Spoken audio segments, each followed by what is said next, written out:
آه طيب احنا دلوقتي هنتكلم في العدد بصيلات الشعر كام جرافت. انا ما يهمنيش كام جرافت على قد ما يهمني التوزيع ده مهم جدا، ورسم خط الجبهة اهم من ان انا اخد عدد جريفتات. انا بقول لك ما تحاولش يعني ايه. يقول لك الدكتور مثلا انا هاخد منك 3000 جرافت، هتقول لا ده قليل. لا لا لا، المساحة بتاعتي هي يعني المساحة بتاعتي عندك بتقول ان انا اخد منك 3000 جرافت.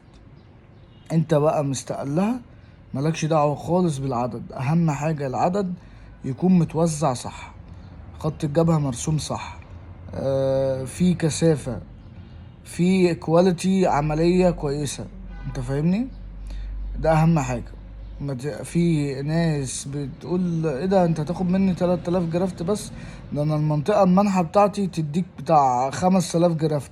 ده مش صح، والله مش صح. عارف لو انا حطيت 5000 جرافت عندك وتوزيع غلط، انت ولا استفدت بحاجة وفلوسك ضاعت عليك يا حبيبي. اهم حاجة التوزيع. انا محتاج قد ايه في المنطقة دي؟ في ناس فعلا انت بتبقى محتاجة 5000 و6000 جرافت، تمام، والمنطقة بتاع المنحة بتاعته ما بتبقاش قوية ان انا اخد منها 5000 جرافت او 6000 جرافت. تمام. انت ما بتبقاش عارف، زي الدكتور اللي بيقتطف او بيزرع لك، انت ما بتبقاش عارف زيه. يعني انت ما بيبقاش عندك علم زيه، ده شغله وهو فاهم فيه. تمام. كباتن لا، ابعدوا عن الكباتن. ابعدوا يا جماعة الخير عن الكباتن. يعني ايه كابتن؟ يعني الكابتن ده بيبقى متدرب واخد كورس ومتدرب على الزراعة، لا هو ممرض ولا هو دكتور. انت فاهم؟ ولو حصل حاجة يقولك اخبط دماغك في الحيطة، انا مش ماليش دعوة. المسؤول عني هو اللي يتصرف معاك. وطبعا بيلبسوا بعض والدنيا بتبقى خراب وانت الوحيد اللي خسران ومش هتعرف تعمل حاجة. تخش بقى في قصة قواضي وتخش في قصة كده مش بتاعتك. انت فاهمني؟ بلاش كباتن. كباتن يا جماعة ما عندهمش خبرة في اي حاجة. كباتن حافظ مش فاهم. حافظ مش فاهم، ياخد من الدكتور العدد ويقتطف ويروح ايه، عامل العملية هو والكابتن اللي معاه، وانت حضرتك بقى طز فيك وطز في اي حاجة. انت فاهم؟ فالموضوع الجرافتات يا جماعة مش بالعدد الكبير، الجرافتات بالفن. عارف الفن؟ هي العملية دي اصلا عاملة زي دكتور الاسنان كده، لازم يكون فيها فن. انت فاهمني؟ دكتور زراعة محترم مع ممرضين اللي هم ممرضة او ممرض وكده. انت فاهم؟ بيبقى برضو الكواليتي بتاعهم اعلى بكتير من الكباتن. انا ما اعترفش بالكباتن بصراحة. تمام. دي حاجة. الحاجة التانية ان انا مش عايزك تبقى قلقان وخايف من العملية او وجع العملية والألم والكلام ده كله. الألم ما بيبقاش لمدة ثواني، زي حقنة المغص، زي حقنة الكالونة. الحاجات دي كلها يعني سهلة وبسيطة، ما تخافش منها خالص، ولا فيها اي ألم ولا فيها اي حاجة. مجرد شكة هتختفي خلاص، شكرا على كده. انت اصلا قاعد ممكن تفتح التليفون، تفتح فيسبوك، تفتح لعبة تقعد تلعب عليها. انت فاهمني؟ الموضوع يعني مش مقلق ومش متعب. انت فاهمني؟ مش مقلق ومش متعب، فانت ما تشيلش هم خالص. التعب والوجع والكلام ده كله مش موجود اساسا يعني. تمام. الحاجة التانية هي العلاج. العلاج يا جماعة، العلاج اهم حاجة. اهم حاجة العلاج، ان انت بعد ما عملت العملية الزراعة وبقيت زي الفل تتابع بالعلاج، تتابع بالتغذية. تمام. كل طبعا حد على حسب هيقولك تمشي على تعليمات، واوعى حد يقولك استخدم مونوكسيديل عشان تسرع النتيجة. لا لا لا لا، خليك كده يا باشا بيقولوها ايه، سكالانس ولا سكالانسي. واحدة واحدة على مهلك هتاخد نتيجة كويسة جدا مع جلسات البلازما. البلازما ايه؟ احنا متفقين الBRB مع البنتوجار، مع الخضروات، مع التفاح المسلوق. الخضرة. ابعد عن الشطة والحاجات اللي احنا قلناها قبل كده اللي فيها الخل والشطة والحوادق والكلام ده كله، ابعد عنه خالص لمدة اول شهر او اول شهر ونص يعني. تمام. فالموضوع سهل وبسيط. ما تقول ما يعني ما تستقلش عدد الجرافتات القليل. احنا بنقول الجرافتات علشان خاطر التوزيع يبقى صح، مش بكترها، هي مش بكترها. وفي حاجة تانية انت ما لسه برضو ما تعرفهاش، ان في حاجة اسمها سنجل وحاجة اسمها دبل. يعني ايه سنجل ودبل؟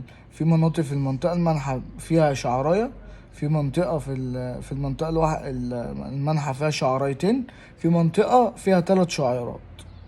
سبحان الله العظيم يعني. انت متخيل؟ ما هو انا ايه اللي بيخليني عندي كثافة وايه اللي بيخلي الشعر كله كده في كثافة؟ ايه بقى هو؟ ان انا بيبقى عندي في المنطقة المنحى دي اللي انا بقتطف منها سنجل ودبل. سنجل شعرية واحدة، في دبل شعريتين وتلاتة واربع شعريات. انت متخيل؟ متخيل ان انت عندك في راسك بصيلة فيها 3 شعريات؟ عشان ايه؟ عشان تطلع الكثافة عندك يا معلم. فهمت؟ فانت يعني ايه، سبحان الله، هي بترجع بس لشطارة تيم. شطارة تيم. يا فرحتي لما راح اعمل عند مثلا بيتر هيكتور، او مثلا في تركيا، في لبنان، مش عارف ايه الكلام ده كله. يا فرحتي وانا عندي مركز فخم ومش عارف ايه والكلام ده كله، والتيم بتاعه تعبان. فاهمني؟ اي حد ممكن يعمل لك عملية ولا انت عارف، يقول لك دكتور وخلاص والدنيا تمام وبتاع وشغال في الزراعة والكلام ده كله، بس انت في الاخر انت اللي خسران. اهم حاجة التيم يا جماعة. التيم هو اللي بيفرق. التيم هو اللي بيفرق. اديني بقولها 3 مرات، التيم هو اللي بيفرق. حلو الكلام. وان شاء الله باذن الله الفترة الجاية، والله العظيم اقسم بالله يا جماعة، انا عايز اقول لكم ان الناس بتتحايل عليا ان انا اجي اقعد معاهم في المكتب او اجي اقعد معاهم في العيادة. والله العظيم بس انا عندي ظروف خاصة، والله العظيم اقسم بالله ما فاضي. والله ما فاضي. شغلي انا يعني، انا شغل انا واخد كل وقتي. فغصب عني يعني، انا غصب عني والله العظيم. سامحوني. وانا باذن الله باذن الله الفتره اللي جايه ان شاء الله باذن الله هحاول ان انا اصور معاهم هناك في العياده ان شاء الله. وهحاول ان انا اصور عمليه كمان، عشان خاطر برضو انتوا ايه، بالنسبه لكم الموضوع يبقى واضح والكلام ده، وتبقوا مطمنين وشايفين كل حاجه قدامكم. واسألوا الناس بقى اللي عندكم هنا في الصفحة اللي زرعت، والناس اللي متابعة، وانتوا اخواتي والله العظيم. وانا بطلع بطبيعتي معاكم وماليش دعوة بأي حاجة.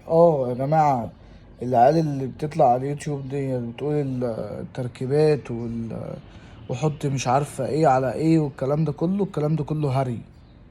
محدش يسمع كلام. الكلام ده كله هري. تمام. مفيش ولا تركيبات ولا حط بتاع دوت اسمه ايه، سكر على ملح والكلام ده كله، ولا الحاجات اللي بيجوها من العطارين والكلام ده كله. وحط على شعرك وتلاقي فروة شعرك بتسخن تقول ده طلع لي شعر، فروة شعرك ساقعة بتقول ده طلع لي شعر والكلام ده كله.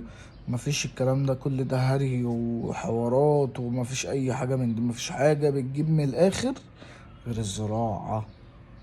الزراعة فقط لا غير. فانت حبيب قلبي ما تسمعش كلام لحد ومتصرفش فلوسك. في حلقة هنا من الحلقات اقسم بالله هتلاقوا مجموعة زيوت معايا. يعني انا صرفت فلوس، يعني انا صرفت فلوس اكتر من الفلوس اللي انا عملت بيها العملية على الزيوت والكريمات. ليه بقى؟ عشان كنت خايف من الشكشكة، وقلت بقى مش عارف ايه وخايف من صوت العملية والكلام ده كله يعني. تمام. وقبل ما اعمل العملية دورت كتير. الحمد لله ربنا وفقني في دكتور زميلي كده، هو اللي وجهني صح يعني. الحمد لله. وبعد كده انا بوجهكم. والله العظيم يا جماعة الخير، اقسم بالله اقسم بالله انا ما طالبة معايا اي حاجة ولا عايز من الزراعة دي اي حاجة، غير ان واحد يشوفني من يوم من الايام، اذا كان شافني هنا او صدفة او في الشارع، يقول لي ربنا يبارك لك في حياتك، وربنا يرزقك زي ما انت بتساعد الناس. دي اهم حاجة عندي. خلي بالكوا الدعوة لا تصد ولا ترد، دي اهم حاجة. انت فاهمني؟ الدعوة اهم حاجة في الدنيا. تمام. فانا مش عايزك تقلق خالص، هي ما فيهاش وجع، ما فيهاش الم.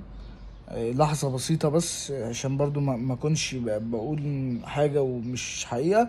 هي لحظة بسيطة زي شكة الإبرة اللي انت تاخدها للمغص، او ايا كان انت تاخدها شكة شكة ولا شكتين كده وخلاص. وبتختفي يا باشا، وبتمسك التليفون تقعد تقلب فيه وتتصل بده وتكلم ده وتبقى واعي في وعيك، والدنيا وانت مش حاسس بحاجة. فانت يعني ايه، حاول تختار الاماكن الصح والمكان المظبوط يا برنس، عشان خاطر تبقى واثق في نفسك كده وانت باصص في مراية. تعرف تلبس، تتشيك، تروح جيم. الدنيا تبقى معاك بيس كده وجميلة. الدنيا تبقى معاك طازة كده يا معلم. انا عارف ان انا واحد من الناس كان فارق معايا شكلي. يعني انا واحد من الناس كان فارق معايا شكلي جدا. فاهمني؟ ممكن حد ما يفرقش معاه شكله والكلام ده، يقول لك يا عم خلاص انا اتجوزت، يا عم انا خلاص انا خطبت وما مش فارق معايا. لا لا، النزاهة دي نزاهة ليها ناسها. والثقة، الشعر ده عامل زي التاج الدهب اللي على راسك. ده بالنسبة لي انا، يعني انا بالنسبة لي كده الشعر ده تاج على الراس بصراحة، يعني من دهب ولا من الماظ. بالنسبة لناس كتير هنا وبالنسبة لنا كلنا هو كده. لا يقولك بقى لا ومش عارف، هو حر في حياته. بس دي بتديك ثقة كده قدام المراية، عارف انت الواحد بيبقى نفسه مفتوحة كده، اللي هو ايه، بص يا باشا، ويتشيك وبتاع ونازل وخارج مع اصحابه والدنيا. انما الصلع ده حاجة يعني رخمة بصراحة قوي. ف يعني انا كنت مش كاره نفسي والله. بس يعني ايه، ان شاء الله باذن الله اللي هيعمل العملية ومقبل على العملية، ربنا مع ان شاء الله، وربنا مع الناس اللي داخله الاسبوع اللي جاي. انا معاكم قلبا وقالبا، واطمن عليكم والله طول الفتره اللي انتوا بتبقوا فيها وبعد ما تخلصوا ان شاء الله حبايبي. والنبي يا جماعه اشتراك في القناه، الله يبارك لكم لو انت استفدت مني. بص، انا والله العظيم ما بحب اعمل مونتاج ولا الكلام الفاضي دوت. انا بطلع لكم يابا بطبيعتي، والدنيا بص زي الفل معايا، والحمد لله رب العالمين. انا معاكم كده، الدنيا جميلة اهو. مفيش مونتاج بقى ولا احط احمر ولا مش عارف ايه والدنيا ديت، واعمل اضاءة على الحتة ديت عشان شعري يبقى تقيل من فوق، والكلام الهبل اللي هما بيعملوه على اليوتيوب ده. كلنا هرشين وحافظين يعني. احنا مش صغيرين، احنا عارفين ان هما بيعملوا ايه وبيحطوا اضاءة فين عشان يبان ايه، يطلعوا يحطوا بودرة الكلام ده يا باشا هري، وانتوا عارفينه. احنا بطبيعتنا يابا والحمد لله، والدنيا تمام، ولا بودرة ولا مش بودرة، وايدنا بيضة اهو، الكلام ده كله الحمد لله. هذا من فضل ربي، واللهم صل وسلم على سيدنا محمد. اخر كلام هقوله، كل سنة وانتم طيبين يا رجالة.